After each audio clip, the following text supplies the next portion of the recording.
Hi, I'm back with another episode. Um, this one will probably turn into a blue review, but I'm going to ramble for a couple of minutes first. Um, Things going on with me are still taking part in the self-imposed quarantine.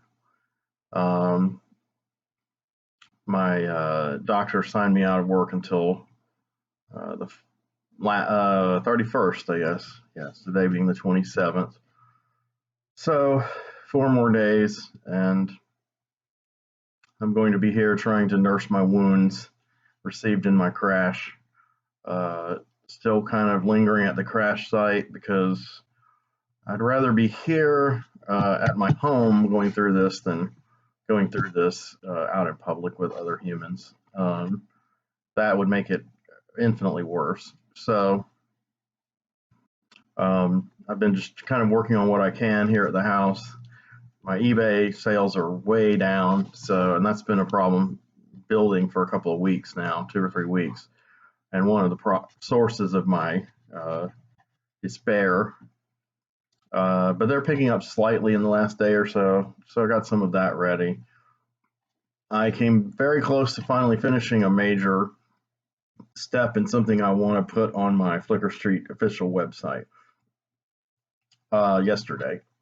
So if I can just kick myself over the finish line, then I can go ahead and upload something pretty cool, a document which is pretty cool to my Flickr Street website, and people can read it at their leisure. I think it will fill in some blanks. It will probably create just as many questions as it answers questions.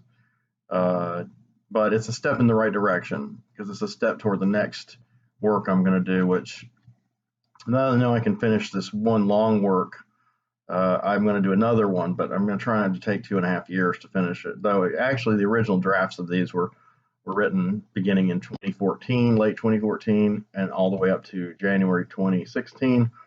So 6 years, almost 7 years, 6.5. That's too long to be working on one novel length document, especially when it's not the final. You kind of know it's not the final thing that you want people to read.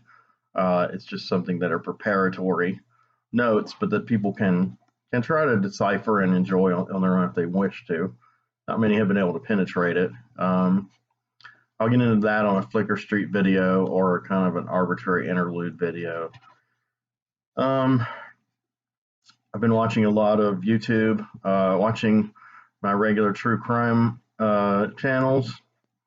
I wanted to go ahead and finally plug these. I've plugged these on some other videos that I've begun and terminated that I didn't upload, some that I finished and wasn't happy with that I did not upload.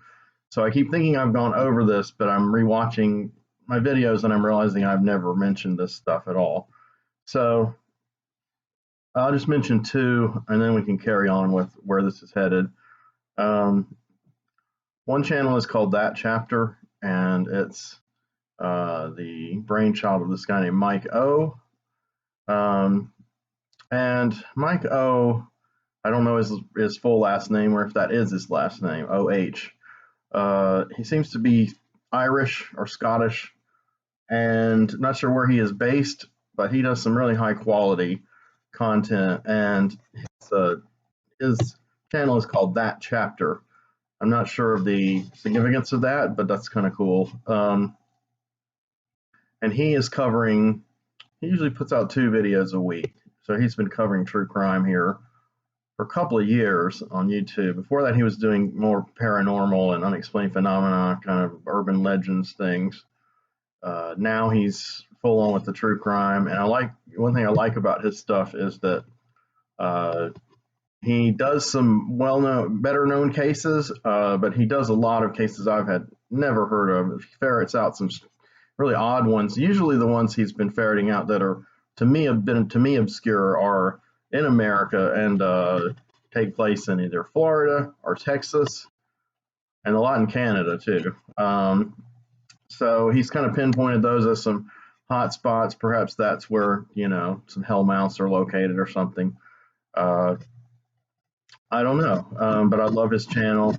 I like his approach. He's really funny, and he's not afraid to just get in there and make a judgment on some of these heinous criminals and the havoc they brought. And he'll just pretty much say, yeah, so and so is a piece of shit, and he doesn't miss a beat, doesn't bat an eyelash, doesn't worry about is that appropriate for anyone's consumption, because look at the subject matter anyway. It's always going to be an adult channel anyway. So why not just, and you're a hit. If you're a hit at it, then, you can keep going. People are still going to like you, even if you're very frank about what you think. And that's kind of an inspiration for me, because I'm trying to go more in that direction with these videos. The other channel is Eleanor Neal, and she is British. I forgot what part.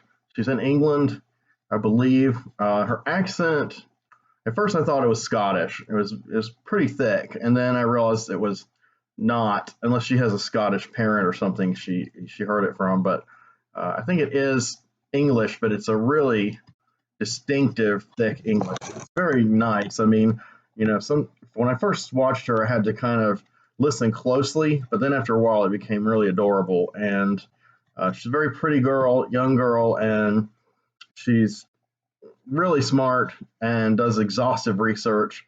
And she's been doing this for, I guess, 2.5 years. And she has like over 1 million subscribers. Some of her videos have been watched 2 million times. It's staggering. She puts out videos about once a week, I guess. I'm not sure of her exact schedule right off the top of my head, but I know that chapter has a kind of a basic schedule. Eleanor's is kind of fluid at times. Then for a long time, she'll be very consistent. But I mean, that's just real life. You can't, and the time she puts into these, you can't always have things ready when you want to have them ready. I mean, even when you're doing them, like I'm doing this now, I can't immediately upload this to YouTube. That'd be nice. But it doesn't take too long. And she does a lot of visual aids now. Not that many though compared to that chapter. He edits in a lot of cool stuff. His stuff is very professionally edited. Hers is a lot of jump cuts, and it's cool because that's fitting for people's attention span these days, and it also helps her with editing out the excess material. See, there's all of my excess material is still in here, just sagging the whole project down with its uselessness. But she's very good at doing that, and she's starting to do more visual aids, but really it's mainly just her talking, just like I'm talking here. About the same kind of frame. She's got a different background, and it's much more easy on the eyes than I am. But I'm really happy with that channel. It's been a good thing to binge lately, because I hadn't watched as many of hers as I had of that chapter. So I'm trying to work my way through hers, and she has a lot of well-known cases, ones that I was familiar with, and I'm just kind of watching them to just get her perspective on it. But she does have a lot of obscure ones. Her obscure ones are most obscure to me, are mostly in the UK.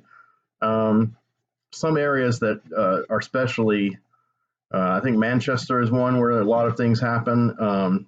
These might be places you might want to avoid if you go to England. And some of them, she said, are actually near where she was born or raised. And, she has some pretty grisly ones on there. She always gives you a warning and a timestamp if you want to skip over it. I should do a timestamp and skip over, like, tell you where to skip over till the point where I'm actually saying something of import. But hers is a really, really classy channel. I really enjoy her work.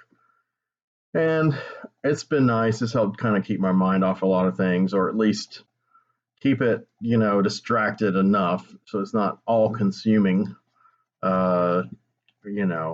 all-consuming despair 24 hours a day, 24/7. Wish things were different now in my life. I wish that I was not so affected by some of the things that have affected me of late. I think I've been on a pretty good course here for several months, and I'm getting knocked a little off of it. Still trying to keep my head above water. So come 2021, I'm really going to have to buckle down and do what I did for most of this year, which is commit myself to making as much money as possible in an uncertain time.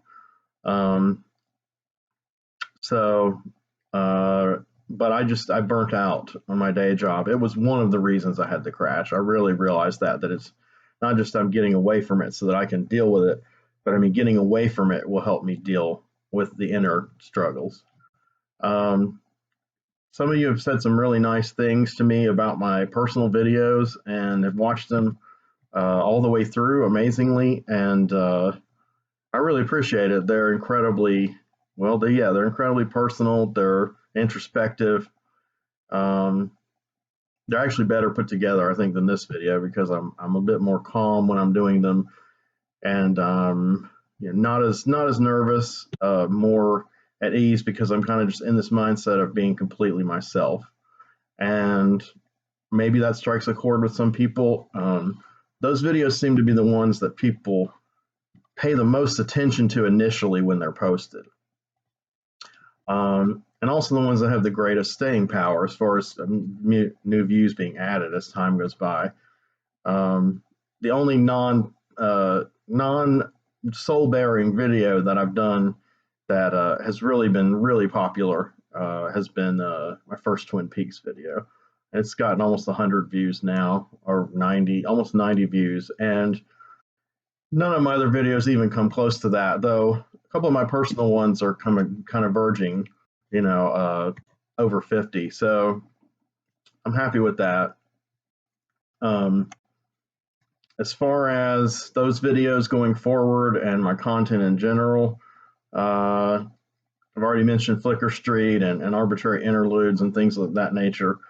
I'm going to probably resume the Black Sabbath one. I have one viewer who is demanding I continue with it, and it's going to be from a different perspective, and I probably will use some notes. I'm going to go against my usual, completely jumping without a parachute kind of style here, and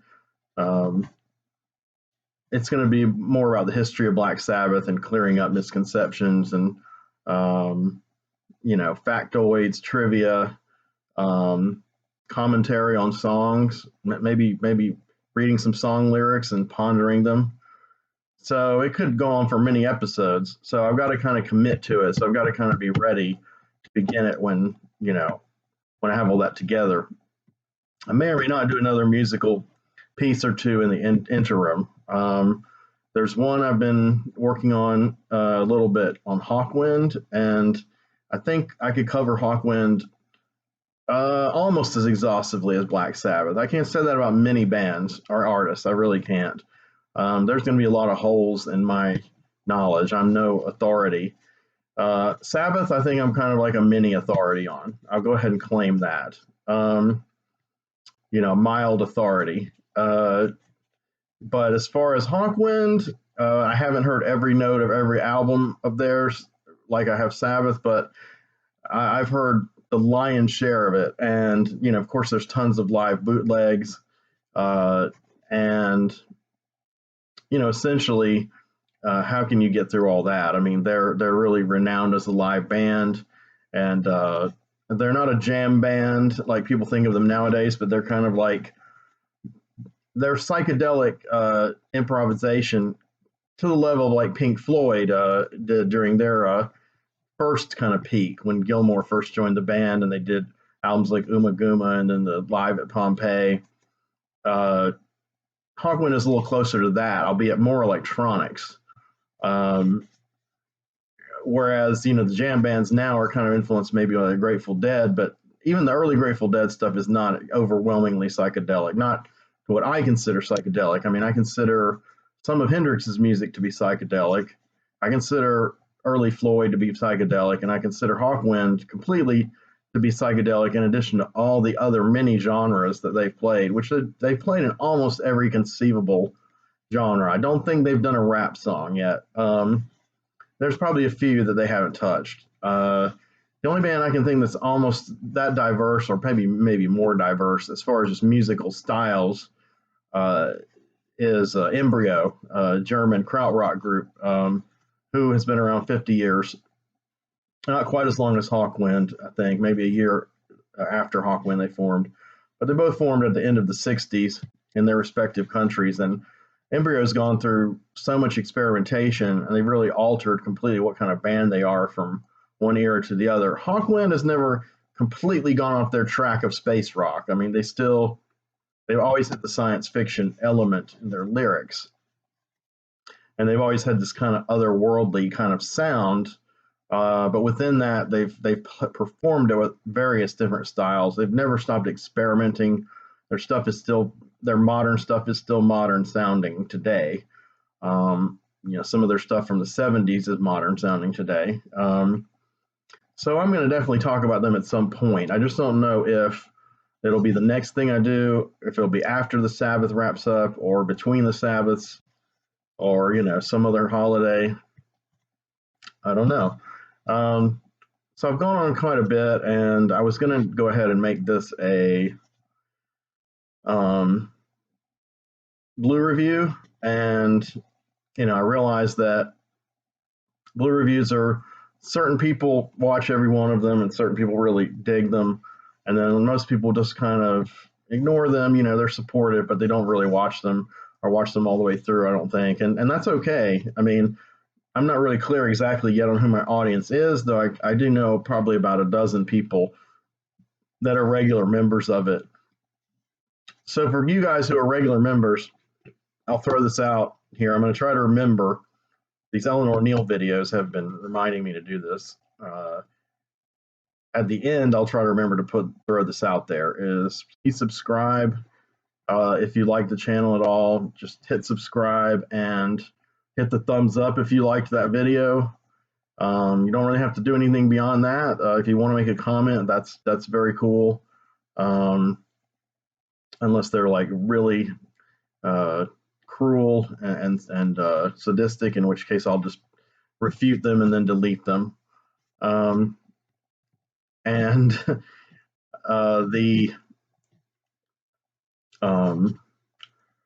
Do those two things: the subscribe and the thumbs up. And I haven't been doing it on the last few videos because I've been waiting to see how many chapters I get finished. But I usually try to tie in one stream of videos. Like for instance, Flicker Street, I might have a little round blurb up here where it says subscribe, and then a little thing with the last installment, and then a thing with the next installment if I've done the next installment. So I'm always going to be one or so behind on these, so I'm not going to immediately put them on the videos as I make them, but I am probably about 3 or 4 behind now, so I want to kind of line them all up so you guys will have easy links, because that's the best way to do this on here. And you can just kind of, and I have playlists, so you can binge them if you want. I think the playlists I have now are Soul Bearing, which I need to add a couple to this playlist that I've completed. Flicker Street, the On Music, and the Blue Review. Hopefully I'm not forgetting one. I don't know if I can juggle that many different kinds of shows anyway, but I'm all over the map with the stuff, as you can tell. This has ended up being kind of more of an arbitrary interlude than anything else. I may just wrap it up and designate it as one, and then I'll have some content, and then we'll get into some Blue reviews, because I am sitting on these DVDs, Blu-rays, not literally sitting on them, but I've been really, some of them I've been putting off because my mood has been real unpredictable. And today I have some sunlight, a tiny bit of vitamin D might creep in to my famished brain, and I can go ahead and try to add more to my page, and at least I'll feel like I've accomplished something. So anyway, I apologize for the rambling on this video. This is going to be Arbitrary Interlude. I will add another kind of video shortly. I'm not sure when this will go up, but right now it's the 27th, so we'll see. My cat is still trying to make a cameo before the video's over, but he's not quite in frame. All right, so take care. Thank you. I'll see you in the next video.